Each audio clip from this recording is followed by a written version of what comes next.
अस्सलाम वालेकुम।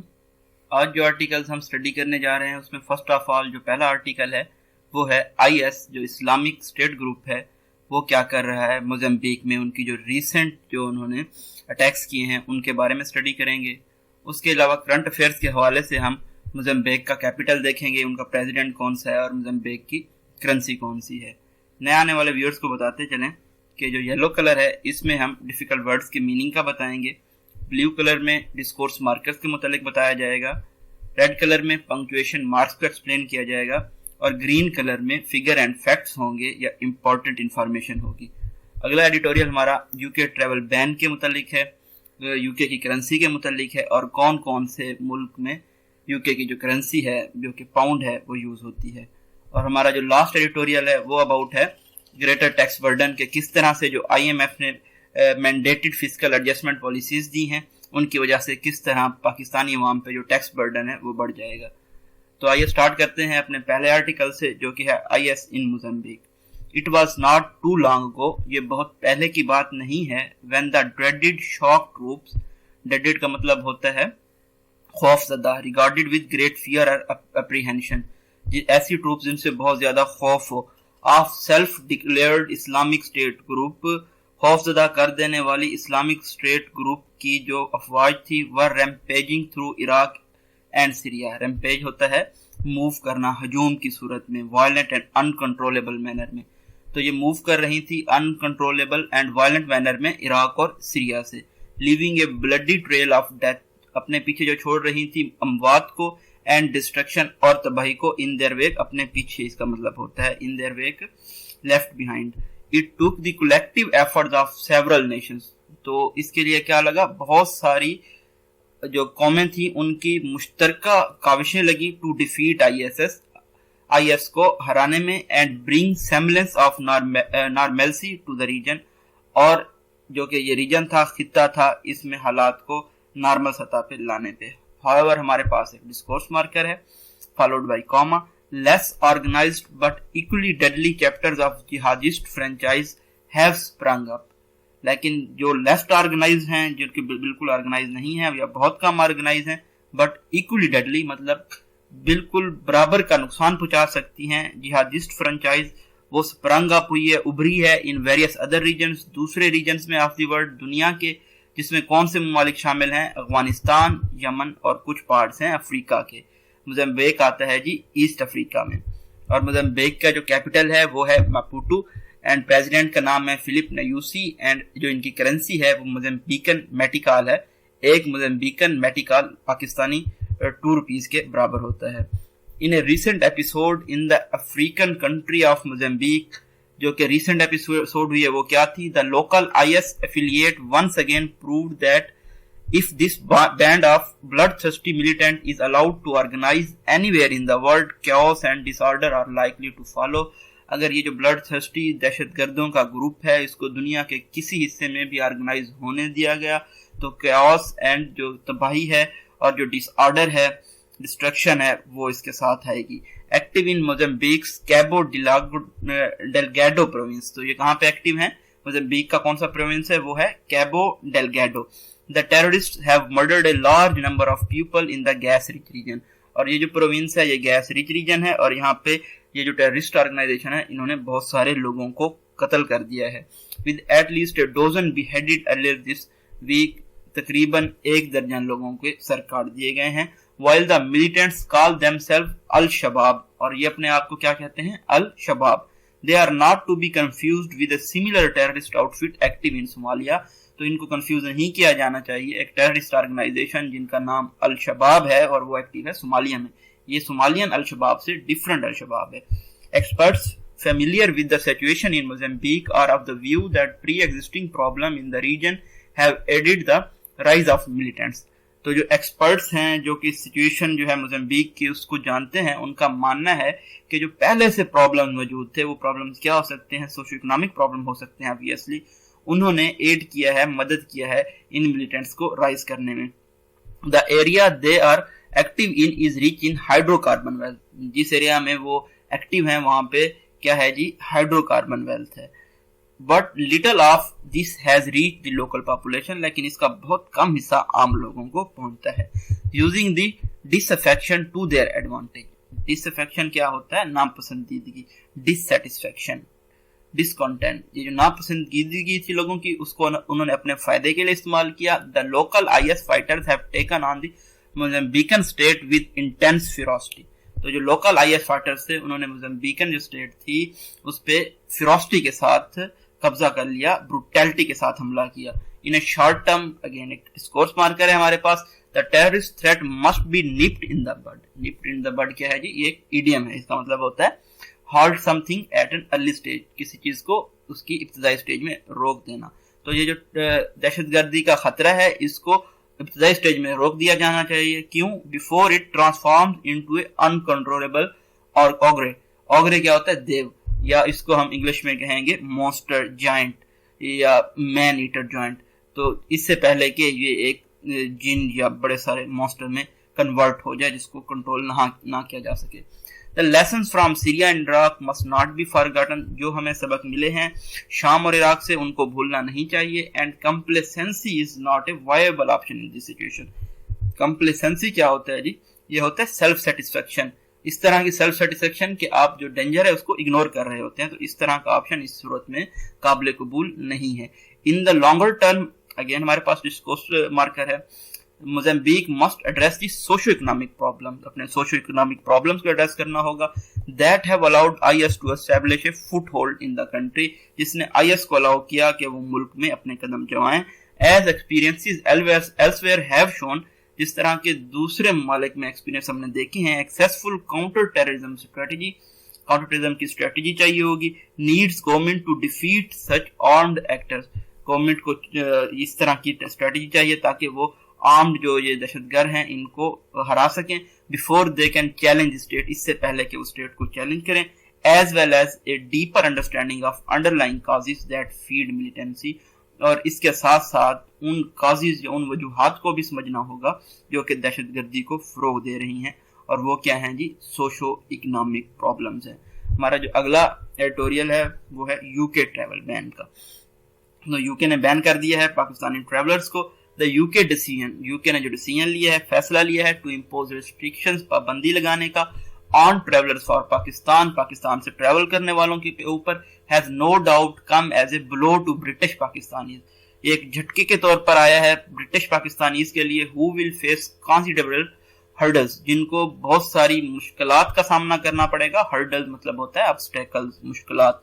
If they wish to travel between the two countries, अगर वो दोनों मुल्क के दरमियान सफर करना चाहते हैं, टू विजिट देयर फैमिलीज, अपनी फैमिली से मिलने के लिए। Not only do returning British residents from Pakistan, जो कि ब्रिटिश रेजिडेंट्स हैं वो जब पाकिस्तान वापस आएंगे, have to now quarantine for 10 days at hotel, उनको 10 दिन के लिए क्वारंटीन करना पड़ेगा होटल पे।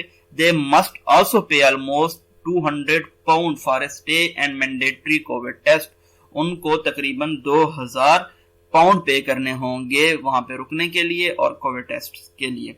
तो ये एक बहुत बड़ी अमाउंट है £200, क्योंकि एक 1 पाउंड जो है वो तकरीबन 209 पाकिस्तानी रुपीस के बराबर है। और जो पाउंड है वो सिर्फ यूके की करेंसी नहीं है, आप देख सकते हैं इंग्लैंड में भी पाउंड यूज होता है, along with Scotland, Jersey and many others.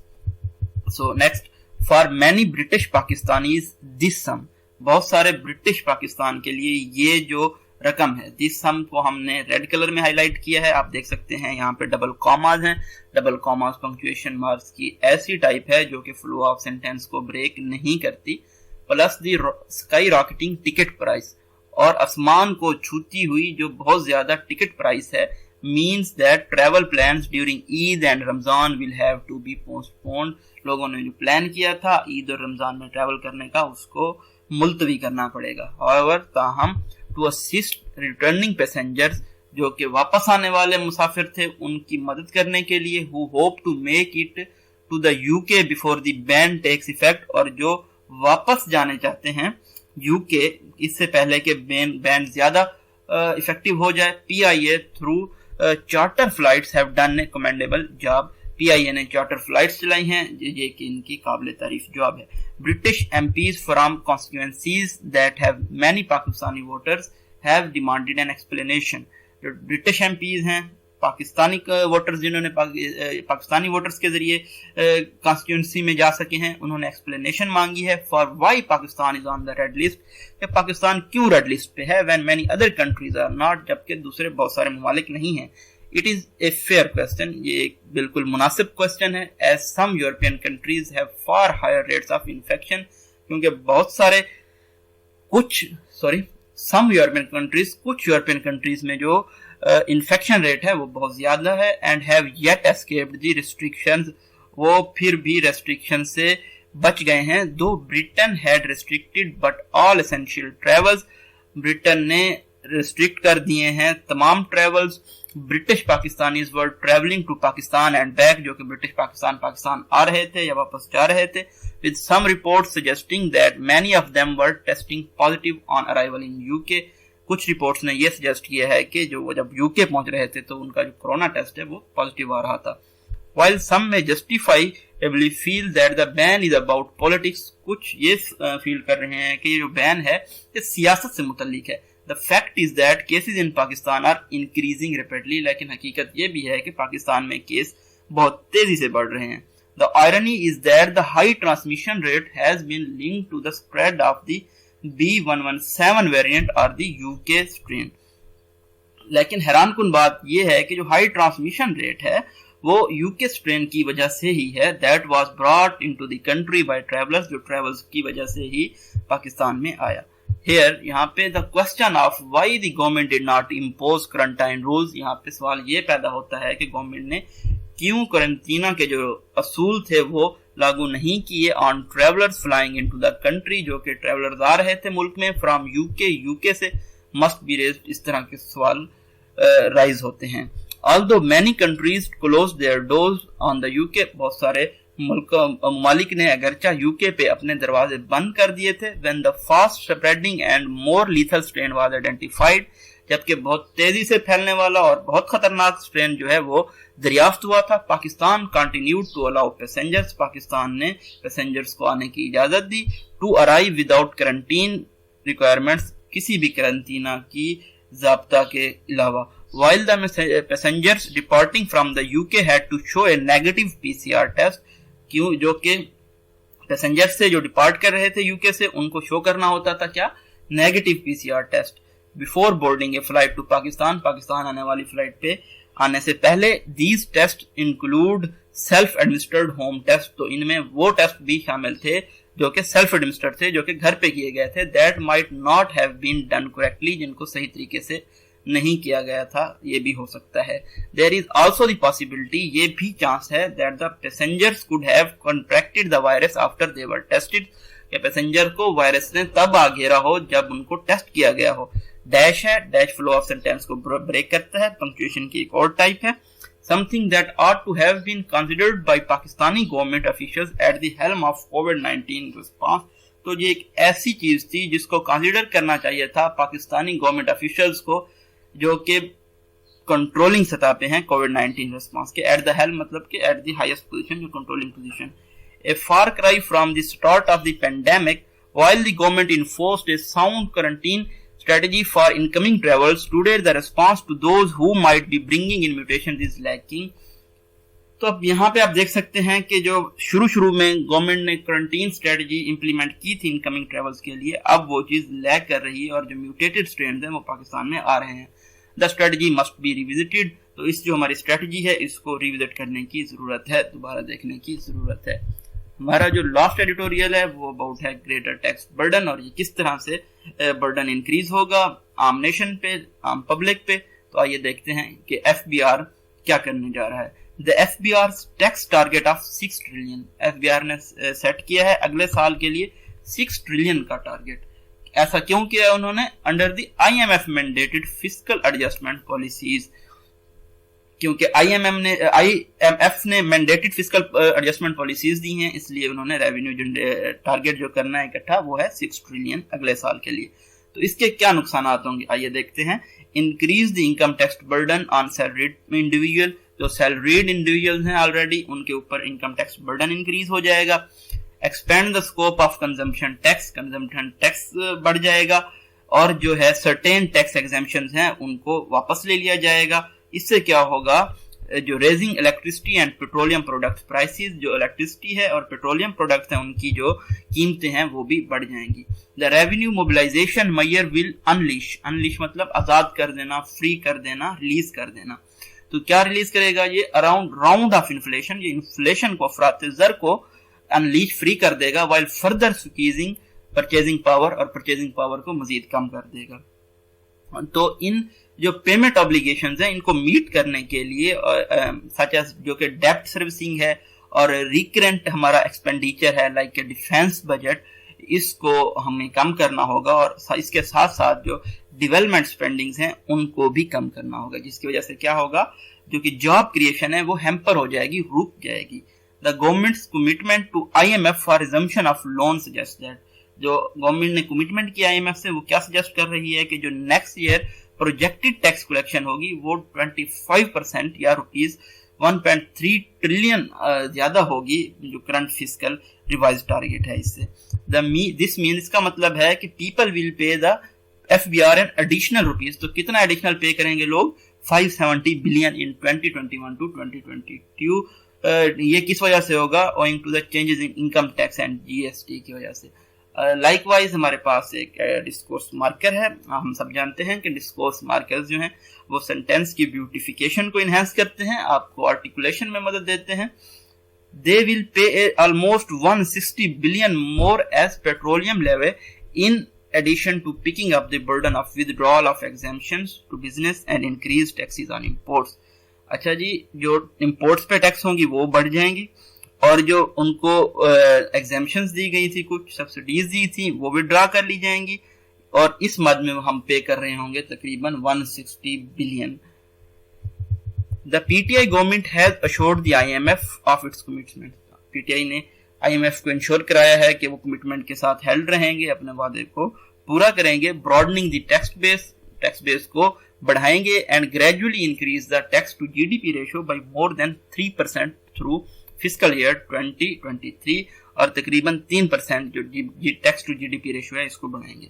With cumulative fiscal policy adjustment वो कितनी हो जाएगी, 3.3% of GDP। The details of agreements were revealed after the world bank Pakistan development update. World bank Pakistan development ने क्या update दी है, उन्होंने एक ब्लीक पिक्चर या सैड पिक्चर विड्रॉ की है medium term economic growth outlook की, और उन्होंने फोकस किया है जो सर्जिंग पॉवर्टी है एंड राइजिंग एम्प्लॉयमेंट है। अब सर्जिंग का भी वही मतलब होता है कि इंक्रीज होना, लेकिन अगर आप अपने सेंटेंस को खूबसूरत बनाना चाहते हैं तो आप डिफरेंट किस्म के सिनोनिम्स यूज कर रहे होते हैं। लाइक यहाँ पे उसने यूज किया surging poverty and rising unemployment.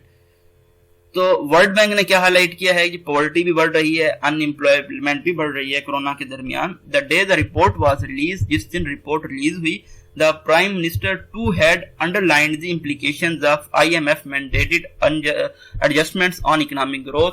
Prime minister ने भी जो इम्प्लीकेशंस होंगी IMF की उनको अंडरलाइन किया है, बिजनेस को, पॉवर्टी को, जॉब्स को, और उन्होंने ये भी कहा है कि वो IMF को अप्रोच करेंगे ताकि वो जो उनकी कर्ज देने की शराइत हैं उनको थोड़ा सा नरम करें।